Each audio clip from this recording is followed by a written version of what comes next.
कामावरून घरी जाणाऱ्या तरुणाच्या पॅन्टच्या खिशात मोबाईलचा अचानक स्फोट झालाय। तरुणाच्या हाताला आणि मांडीला भाजलंय। शनिवारी सायंकाळच्या सुमारास ही घटना घडली आहे। रोहित घोडके असं या जखमी तरुणाचं नाव आहे। अचानक हा स्फोट कसा झाला हा प्रश्न सध्या तरी उपस्थित केला जात असल्याचं आपल्याला बघायला मिळतंय। एकंदरीत आपण पाहू शकतो यावेळेस खिशातच मोबाईल फुटलेला आहे, मोबाईलचा स्फोट झालेला आहे आणि हा तरुण जखमी झालेला आहे। उच्च तापमानामुळे बॅटरी जास्त गरम झाली आणि त्यामुळे स्फोट होऊ शकतो।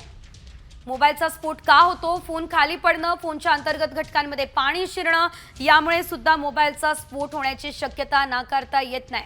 बॅटरीमध्ये दोष असल्यास किंवा ती अधिक चार्ज केल्यास देखील यावेळेस स्फोट होण्याची भीती असते। स्वस्त किंवा बनावट चार्जर वापरला तरी सुद्धा मोबाईल फोनचा स्फोट होण्याची शक्यता नाकारता येत नाही। फोनच्या अंतर्गत घटकांमध्ये छेडछाड केली तरी सुद्धा अशा घटना घडू शकतात।